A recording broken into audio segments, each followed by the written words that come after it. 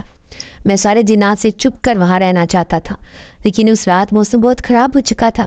یہ تو موسم کے ساتھ مجھ پر اثر انداز ہونے والے نہ تھے، لیکن مجھے افسوس اس بات پر ہو رہا تھا کہ اس قبرستان کی قبروں کی حالت بہت خراب ہو چکی تھی۔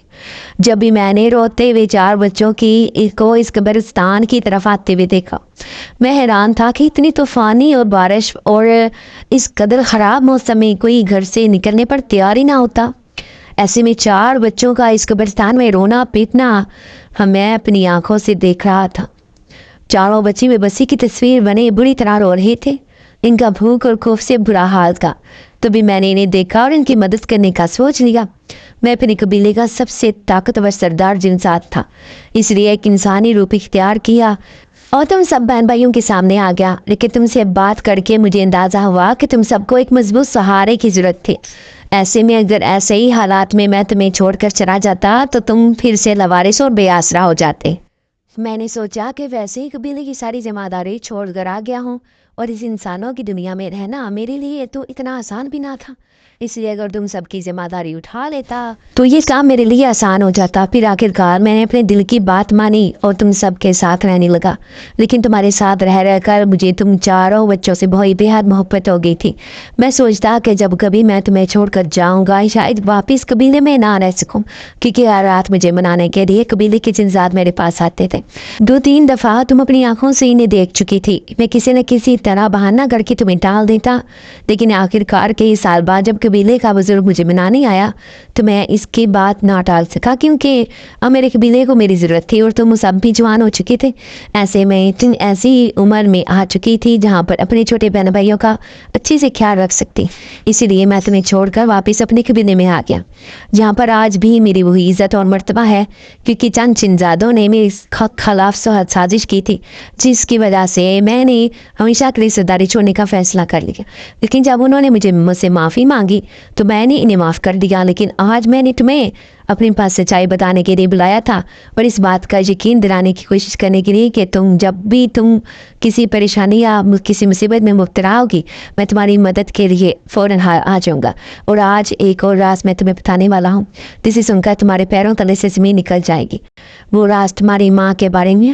ہمارے کمینے میں رہنے والے ایک عامل نے جب مجھے بتایا کہ ایک جنسات کو کسی انسان عامل نے اپنے قبضے میں کر لیا ہے اور وہ اس کے ذریعے غلط کام بھی کرواتا ہے، تب مجھے معلوم ہوا کہ تمہارے دونوں چچا نے اس جنسات کے ذریعے تمہاری ماں کو بد بیمار کروایا تھا۔ تمہاری دونوں چاچیاں تمہاری ماں کو تھوڑا تھوڑا زہر ملا کر کھانے میں دے رہی تھی، جس کی وجہ سے وہ جلدی موت کا شکار ہوگی۔ ایسے میں تمہیں ان ظالم لوگوں سے ضرور حساب لینا چاہیے۔ میں تمہارے ساتھ ہوں، میں ایک سرکار ہوں،